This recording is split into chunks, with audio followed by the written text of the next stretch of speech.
जनता पे आपको कितना विश्वास है? पूरा भरोसा है। पूरा विश्वास है जी। लगता है कि इस बार आपको मौका मिलेगा? बिल्कुल। और अगर आपको मौका मिलता है तो पहली प्राथमिकता क्या होगी आपकी? ये बहुत बड़ी बात है और कलेजे वाली बात है। सभी प्रतिनिधि इस तरह की बात कर भी नहीं सकते। ये अभी तक की सबसे अच्छी बात इन्होंने कही है और इससे मैं भी बहुत ज़्यादा इम्प्रेस हो चुका हूँ अभी फिलहाल इनसे। तो मैं यहाँ अगर आया हूँ वार्ड पार्षद के लिए मैं खड़ा हूँ तो सिर्फ समाज को बेहतर करने के लिए आया हूँ। तो जब समाज को बेहतर करने का जिम्मा मैं उठाया हूँ और अगर उसमें मैं चूक जाता हूँ तो फिर मेरा पद पर बने रहने का कोई मतलब नहीं बनता। तो इससे बेहतर होगा कि आप त्यागपत्र दें और दूसरे लोगों को मौका दें। तो लोगों को ये पता है कि यूसुफ जी से अगर मिलना है तो इनके लिए दरवाजे खटखटाने की जरूरत नहीं है। आप दुकान पर आएंगे, आपका छोटा से छोटा काम या मेरे मार्फत जो काम होना है वो काम आपको हम सरलता के साथ करके देंगे। ये मेरा सबसे बड़ी बात होगी और ये मेरी पहली प्राथमिकता होगी।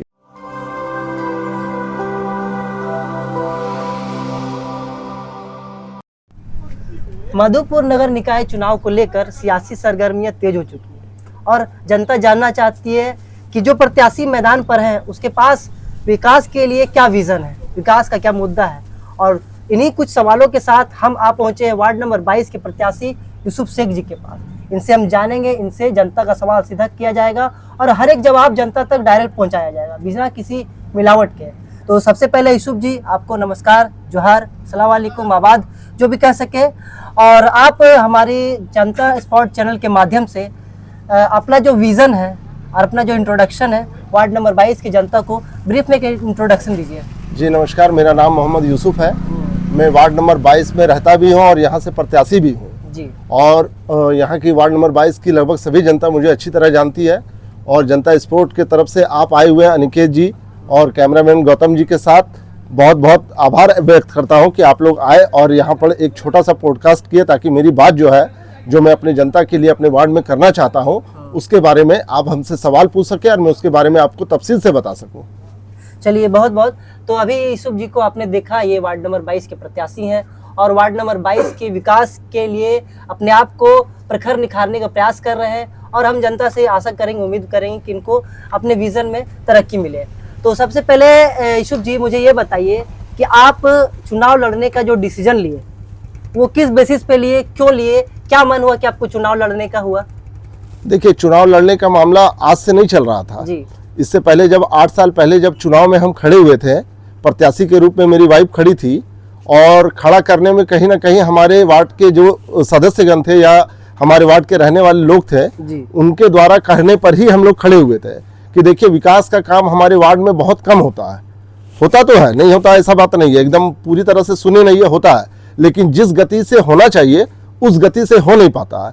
तो इसके लिए एक जुझारू और साथ ही साथ ईमानदारी के साथ काम करने वाला व्यक्ति की तलाश लोग कर रहे थे, जिसमें लोगों ने कहा कि आप एक बार मौका अच्छा है और आप एक बार इस पर जो है तैयारी कीजिए और आप आइए।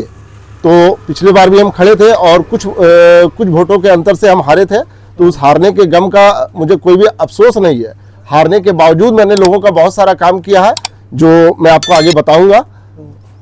तो जैसा आपने बताया कि पिछली बार भी आप चुनाव लड़े थे, तो पिछली हार से आप क्या सीख लेते हैं? क्या सीख लगता है कि कौन सा चूक हो गया जो आप पिछली बार रिजल्ट आपके मुताबिक नहीं आ पाया?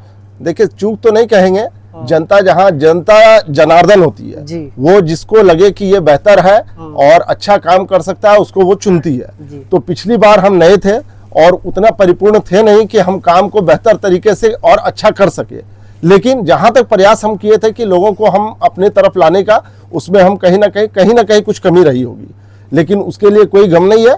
जो होना था वो हो गया, बीता बात जो था उसे हम खत्म करेंगे और नए प्रयास के साथ इस बार हम उम्मीद के साथ आए हैं कि जनता इस बार मुझे निराश नहीं करेगी। जनता पे आपको कितना विश्वास है? पूरा भरोसा है। पूरा विश्वास है जी। लगता है कि इस बार आपको मौका मिलेगा? बिल्कुल। और अगर आपको मौका मिलता है तो पहली प्राथमिकता क्या होगी आपकी? अगर वार्ड जैसे चुनाव, मैं सभी दर्शकों को बता दूं कि वार्ड का चुनाव कोई बहुत बड़ा चुनाव नहीं होता है और वार्ड के जो प्रत्याशी होते हैं या वार्ड के जो प्रतिनिधि होते हैं वो बहुत बड़े प्रतिनिधि नहीं होते, उनके पास मुद्दा बहुत कम होता है। तो इस कम मुद्दे में सबसे पहली प्राथमिकता अगर आपको जनता मौका देती है तो पहली प्राथमिकता क्या होगी आपकी? सबसे पहली प्राथमिकता ये होगी कि वार्ड पार्षद के रूप में अगर हम चुन कर आते हैं तो सबसे पहले तो वार्ड पार्षद से मिलने का जो मामला होता है कि लोगों को दरवाजे पर जाके दरवाजा खटखटाना और उसके बाद वो है या नहीं है इसके लिए उनका इंतजार करना, जी। तो ये सबसे बड़ा मुद्दा होता है। इस बात पर लोगों का ध्यान बहुत कम होता है, लेकिन एक मान के चलिए आपके वार्ड में रहने वाले कोई व्यक्ति है या कोई महिला है और उन्हें किसी कागज पर आपके साइन की अति आवश्यकता है जी। तो उस अति आवश्यकता के लिए आपके दरवाजे पर वो बार बार जाते हैं और घूम करके निराशा के साथ वापस आना पड़ता है कि आखिर वो मिल क्यों नहीं रहे। या तो वो अपने काम में व्यस्त है या तो फिर मान के चलिए कि वो किसी और जगह गए हुए हैं, तो इनसे एक छोटा से काम के लिए 2-3 बार जाना आना पड़ता है। तो ये जो कठिन रास्ता है इसको हम सुगम बनाना चाहते हैं। आप यहाँ जहाँ बैठे हैं ये मेरी दुकान है जहाँ से हम अपना रोजगार करते हैं और यहाँ पर हम लगभग 14 से 15 घंटा अवेलेबल रहते हैं। बाकी रात का जब वक्त होता है, सोने का जब आराम करने का वक्त है, तो हम अपने घर में रहते हैं। तो लोगों को ये पता है कि यूसुफ जी से अगर मिलना है तो इनके लिए दरवाजे खटखटाने की जरूरत नहीं है। आप दुकान पर आएंगे, आपका छोटा से छोटा काम या मेरे मार्फत जो काम होना है वो काम आपको हम सरलता के साथ करके देंगे। ये मेरा सबसे बड़ी बात होगी और ये मेरी पहली प्राथमिकता होगी। मतलब कि अगर आप जीतते हैं, आपको जनता जगह पर पहुंचाती है, तो आप जनता की जगह पर पहुंचेंगे। बिल्कुल। जनता को ढूंढना नहीं पड़ेगा, प्रत्याशी को या फिर अपने प्रतिनिधि को जनता को ढूंढना नहीं पड़ेगा। बिल्कुल। चलिए, बहुत अच्छी प्राथमिकता बता रही कि पहली प्राथमिकता, बहुत लोग को पता भी नहीं होता कि क्या होना चाहिए पहली प्राथमिकता। ये बहुत अच्छी बात कही आपने। तो अब मैं आपसे ये जानना चाहता हूँ कि आपको क्या लगता है आपके वार्ड में सबसे बड़ी समस्या क्या है? कोई ऐसी समस्या जो पिछले प्रत्याशी अभी तक उसको क्लियर नहीं कर पाए? कोई ऐसी समस्या नजर आती है? बिल्कुल, बहुत समस्याएं हैं और समस्याओं को अगर गिनना चाहे तो उंगलियां कम पड़ जाएगी, लेकिन खैर उस बात पर नहीं आएंगे। सबसे मूलभूत जो परेशानी है लोगों को, आप देख रहे होंगे कॉलेज गली से जब आप यहाँ नीचे तक मेरे घर आए हैं तो सड़क के दोनों किनारे आप गौर से देखिए, आपको दोनों तरफ जो है कचरे का अंबार मिलेगा। जी बिल्कुल। और खास करके आपको आगे में जाइएगा तो वहां पर एक मैदान है जिसमें कूड़ेदान को रखा गया, लेकिन उस कूड़ेदान का इस्तेमाल नहीं होता है। उस कूड़ेदान का इस्तेमाल नहीं होता है और वहां पर कचरों का अंबार रहता है। सबसे ज्यादा दुख तब होती है जब हम किसी पर्व या त्योहार में होते हैं, खास करके छठ पूजा होता है, वो पावन पर्व माना जाता है। जी बिल्कुल। और उस पूजा में लोग चाहते हैं कि सफाई व्यवस्था जो है वो परिपूर्ण हो और बेहतर से बेहतर हो। तो उसके लिए कूड़ेदान में कूड़ा रखने का तो व्यवस्था है, लेकिन कूड़ा का उठाव नहीं हो पाता। कूड़ा का उठाव अगर हो रहा तो वो प्रॉपर तरीके से और प्रतिदिन नहीं हो पाता है। तो इस परेशानी से हम लोग हर दिन जो है वो रूबरू होते हैं। तो इस परेशानी को पहले खत्म करना और अपने रोड को, अपने सड़क को साफ रखना, ये पहली प्राथमिकता होगी। दूसरी प्राथमिकता हमारी होगी कि बिजली व्यवस्था जो है, हर पोल में लाइट अभी है, ये सोलर लाइट है, तो चलिए बहुत अच्छी बात है, ये बहुत अच्छा अभी हम लोगों को रोशनी दे रहा है। लेकिन अगर इससे पहले देखें तो रोशनी की ऐसी व्यवस्था नहीं थी। तो खैर जो थी नहीं उस पर बात नहीं करेंगे, अभी जो है व्यवस्था उसको और बेहतर कैसे किया जाए उस पर हम काम करने का प्रयास करेंगे। तो जनता का भरोसा जीतने के लिए, ताकि जनता पे भरोसा करे, तो उसको आप कैसे विजन क्लियर करेंगे कि हाँ जनता ये कहे कि जनता मुझ पर भरोसा करे? क्या क्यों करेगी जनता भरोसा? अगर सीधा तौर पे पूछा जाए तो जनता आप पे क्यों भरोसा करेगी? कैसे भरोसा दिलाना चाहेंगे जनता को? जनता को भरोसा दिलाने का, देखिए सबसे पहले प्रत्यक्ष को प्रमाण की आवश्यकता नहीं होती है। और आप भी जान रहे हैं कि वार्ड नंबर 22 में मैं बचपन से लेकर के आज 42 साल मेरी एज है, तब से यहीं पला बड़ा हूँ और लोगों के बीच रहा हूँ। प्रत्येक व्यक्ति जो मेरे वार्ड में रहते हैं वो सारे मुझे अच्छी तरह जानते हैं कि नहीं मैं किस छवि का व्यक्ति हूँ और मैं किस तरह से काम करता हूँ। क्योंकि मैंने इससे पहले, आज से 8 साल पहले से लेकर अभी तक अगर आप देखें तो बहुत सारी ऐसी महिलाएं थी जिनको गैस के लिए दर दर भटकना पड़ता था, उनको मैंने गैस दिलाने का काम किया है। और वो भी बिना पैसे का, 1 रुपया मैंने किसी से लिया नहीं है। यहाँ तक कि जब उनका कोई मामला फंसा है कि नहीं देखिए यूसुफ जी मेरा ये मामला फंसा है, जरा सा एक एप्लीकेशन लिख दीजिए ताकि मेरा ये फला जगह पहुंचे और वो काम हो जाए, मैंने उस एप्लीकेशन को लिख करके उनके हाथों में दिया और जहां उसको पहुंचना चाहिए, जिसके पास पहुंचना चाहिए, मैंने उनको रास्ता बताया, वो लेकर गया है और उनका काम हुआ है। और ये चीज वो भली भांति जानते हैं जिनका काम मैंने किया है। चलिए, जो लोग इनको जानते हैं वो तो जरूर जानेंगे कि क्या इन्होंने उन व्यक्ति के लिए किया है और क्या जरूरतमंदों के लिए किया है। और ये इनका कहना है कि प्रत्यक्ष को प्रमाण की जरूरत नहीं होती है। और ये बात बिल्कुल सही है। अगर आप प्रत्यक्ष हैं, आप सच्चे हैं, आपको लोग जानते हैं, तो आपको किसी से कुछ बोलने की आवश्यकता नहीं होगी। ये बहुत बड़ी बात है और बहुत अच्छी बात है और सही बात है। तो एक बात बताइए, आपके ऐसा, हमने जनता स्पॉट एक न्यूज़ चैनल है, सभी जानते हैं और सभी रिपोर्टरों को शहर के बारे में कुछ ना कुछ पता ही होता है। तो जहाँ तक मुझे ये पता चला कि आपके वार्ड में एक समस्या है, युवाओं में मतलब बहुत ज़्यादा नशाखोरी चल रहा है, लोग बहक रहे हैं। बहुत कम कम उम्र के जो बच्चे हैं, युवा तो उसको नहीं कह सकते, वो बच्चे ही हैं, बहुत माइनर लोग भी हैं, तो उनको आप सुधारने का कैसे प्रयास करना चाहेंगे? देखिए, सब किसी को सुधारने का जिम्मा आप या हम उसको सुधार नहीं सकते। अगर वो बच्चा है, अगर वो नौजवान है, अगर वो खुद सुधारना ना चाहे तो उसको कोई सुधार नहीं सकता। लेकिन अगर बच्चे में शिक्षा का अभाव होगा तो वो अपने बारे में अच्छा और बुरा सोच नहीं पाएंगे। तो जब बच्चे शिक्षित होंगे, आपका परिवार शिक्षित होगा, तो जाहिर सी बात है जो परेशानियां हैं वो परेशानियां खुद ब खुद खत्म होती चली जाएगी। सिर्फ आपको उसके रास्ता दिखाने की जरूरत है। तो रास्ता दिखाना क्या है? जब आप एक एज ए कैंडिडेट सामने आते हैं और आप उनको उसके बारे में मोटिवेट करते हैं कि देखो बाबू, ये चीज तुम्हारे लिए बेहतर नहीं है, ये और तुम इसमें जा रहे हो तो ये तुम्हें नुकसान के छोड़ आकर के फायदा देने वाला नहीं है। और उस बात से अगर आप 10 बच्चे को समझा रहे हैं तो 10 में से 8 बच्चा ऐसा जरूर होगा जो इस परेशानी को समझेगा और वो अपने लाइफ को, अपने जीवन को बेहतर करने का प्रयास करेगा। तो उसको आप समझाने का प्रयास बिल्कुल बिल्कुल, जहाँ जितना हो सके जैसे वो प्रयास करें। जी देखिए यूसुफ जी, एक बात है कि जो भी प्रतिनिधि होते हैं, जी, जो भी प्रत्याशी होते हैं, वादे बहुत करते हैं, ठीक, वादे करते हैं, लेकिन वो वादे धरातल में देखने को नहीं मिलता है। जमीनी स्तर पर वो विकास, जमीनी स्तर पर वो वादे, जमीनी स्तर पर वो प्रत्याशी देखने को नहीं मिलता है। अगर जनता आपको मौका देती है तो क्या इस चीज़ को कैसे जनता से क्लियर करना चाहेंगे कि सभी प्रत्याशियों से आप अलग हैं, सब वादे सभी करते हैं, लेकिन वादों को अमल करने में आप सबसे आगे रहेंगे? देखिए, वादों को एक तो कह देना और उसे पूरा करना, जी, दोनों अलग अलग बातें हैं। तो जो आपके पावर में है, मान के चलिए अगर हम एक एज ए वार्ड पार्षद जीत करके आते हैं और जो मेरे अधिकार क्षेत्र में होगा, तो जिस अधिकार क्षेत्र में हम आएंगे और जो काम मेरे जिम्मे दिया जाएगा उस काम को हम प्रॉपर तरीके से करने का हर संभव प्रयास करेंगे। और एक वादा आज आपके चैनल से कर दे रहा हूं कि यदि मैं जीत कर आता हूं और आने के बाद अगर जिस वादे को मैं, मान के चलिए कि कुछ लोग ऐसे आएंगे आपके पास जिनको परेशानियां तो होंगी, उस परेशानी को खत्म भी करना है, लेकिन वो आपके अधिकार क्षेत्र में नहीं है, तो उस अधिकार क्षेत्र में ना होने के बावजूद आप उसमें प्रयास तो कर सकते हैं बिल्कुल कि नहीं इसको हम खत्म करेंगे। बिल्कुल। लेकिन जो आपके अधिकार क्षेत्र में है और उस काम को आप नहीं करते हैं तो त्यागपत्र मेरे पॉकेट में रहेगा, जब बोलेंगे हम त्यागपत्र देने को तैयार है। ये ओपन चैलेंज है।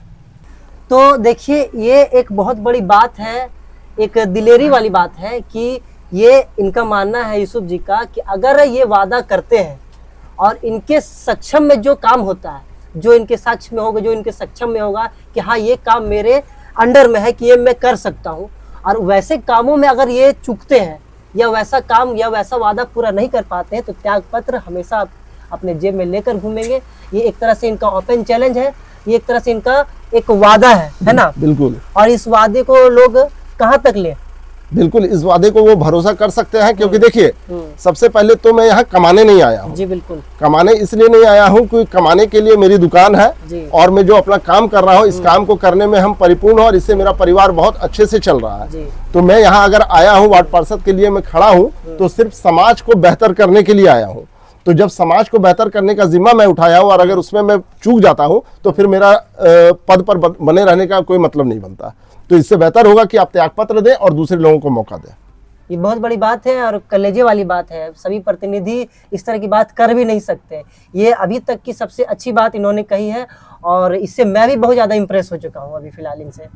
चलिए, एक सवाल है मेरा ये कि हम as a news channel, as a reporter, मैंने आपके वार्ड का भ्रमण किया। आपके वार्ड के दूसरे क्षेत्र में, आपका वार्ड बहुत बड़ा है, मधुपुर में लगभग आपका वार्ड जो इतना बड़ा है कि तीसरे या चौथे स्थान पर आता है, इतना बड़ा वार्ड है। तो एक गली है आपके वार्ड का जहाँ पर एक समस्या है लोगों की कि लोग वहाँ पे रास्ता बहुत सकरा है ना? लोगों रोड में पानी बहता है, लोग अपनी गाड़ी जो समझदार कम है या शिक्षा का अभाव है तो रोड पे गाड़ी खड़ा कर देते हैं और लोगों को आने जाने में समस्या होती है। और जो शिक्षित लोग हैं वो मुंह नहीं लगाना चाहते, बहुत सारी बातें होती है। समस्या मतलब सीधा समस्या ये है कि रोड सकरा है, तो उसको आप कैसे ठीक करने का वादा करते हैं या फिर प्रयास करेंगे? देखिए, ये एकदम सरल रास्ता है। लोग इसको भले बढ़ा चढ़ा के कह रहे हैं तो लग रहा है कि रास्ता सकरा है। आपके लिए सरल है, लेकिन जो लोग रेगुलर आना जाना कर रहे हैं, हमारे चैनल के माध्यम से उन्होंने कहा है कि वो उनके लिए बहुत कॉम्प्लिकेटेड प्रॉब्लम हो चुका है। ये बहुत जटिल समस्या है उनके लिए। बिल्कुल, ये जटिल समस्या लग रही है, लेकिन अगर देखा जाए तो जो लोग वहां वास कर रहे हैं, जी जिन्होंने वहां अपना मकान बनाया है, जी तो जाहिर सी बात है मकान जिन्होंने बनाया या तो उन्होंने अपनी जमीन छोड़ी नहीं है जी और वो अपने पूरी जमीन को लेकर के और वहां से मकान लेके उठ गया है, और ऐसी स्थिति में अब मकान को तोड़ा भी नहीं जा सकता। नहीं। तो इस स्थिति को दूर करने का एकदम एक सिंपल सरल रास्ता होता है कि जो लोग उस रास्ते का इस्तेमाल कर रहे हैं, जी चाहे वो उस रास्ते में आप रह रहे हो या बगल के और भी कोई लोग रह रहे हो, तो वो लोग आपस में पहले सहमति बनाए, आपस में बातचीत करें, और बातचीत करके जो रास्ते पर गाड़ियां लगती है उस रास्ते पर गाड़ी ना लगे और वो अपने अपने अधिकार क्षेत्र का जो जमीन है उस पर उसको रखे, तो ये परेशानी खुद ब खुद दूर हो जाएगी। लेकिन लोगों का मानना है कि लोग जो है वहाँ पर वो समझ नहीं पा रहे हैं, दूसरे की बातों को समझना नहीं चाहते हैं, सुनना नहीं चाहते हैं। तो एज ए प्रतिनिधि वार्ड पार्षद अगर आप बनते हैं तो आप एक तरह से वार्ड के गार्जियन के रूप में होंगे, पहले व्यक्ति के रूप में होंगे, तो पहले व्यक्ति के रूप में इस समस्या को कैसे दूर करेंगे? पहले व्यक्ति के रूप में अगर मेरी प्राथमिकता आती है कि नहीं उस गली के लोगों की जो परेशानियां उसको खत्म करना है, जी तो मैं उस और सबसे ज्यादा ध्यान दूंगा और दोनों पक्षों को, चाहे दोनों या तीनों या जितने लोग रह रहे हैं, उनसे बैठकर बात करूंगा। अगर मान के चलिए किसी चीज का नकारात्मक प्रभाव पड़ता है तो उसका सकारात्मक प्रभाव भी पड़ता है। जी। तो अगर किसी चीज के लिए परेशानियां आई हैं तो उसको दूर भी किया जाएगा। तो उस परेशानी को दूर करने का सीधा सरल रास्ता है कि हम पहले आपस में बातचीत करेंगे और उससे एक बेहतर रास्ता निकालने का प्रयास करेंगे। चलिए, बहुत अच्छा लगा है आपसे बात करके। एक ज़्यादा समय नहीं लूँगा आपसे, एक आखिरी सवाल आपसे करना चाहूँगा कि बच्चे और महिला के बारे में आप क्या सोचते हैं, और प्रतिनिधि बनने के बाद बच्चे और महिलाओं के लिए क्या विचार रखते हैं, क्या विजन रखते हैं? विकास तो नहीं कह सकते क्योंकि बहुत बड़ा ये चुनाव नहीं होता है, मैं भी जानता हूँ, लेकिन बच्चों और महिलाओं के लिए कोई सुविधा या कोई समस्या आपकी नज़र में हो, या आपके लिए क्या विजन हो महिलाओं के लिए? देखिए, सबसे पहली बात तो ये है कि हमारी घर की महिलाएं जो है जी, वो आज भी जितना शिक्षा उनको मिलना चाहिए था उसका कहीं ना कहीं अभाव है जी। उस अभाव के कारण बच्चों का जो विकास होना चाहिए परिपूर्ण तरीके से, जी। वो कहीं ना कहीं वो बाधा उत्पन्न हो रहा है। बिल्कुल।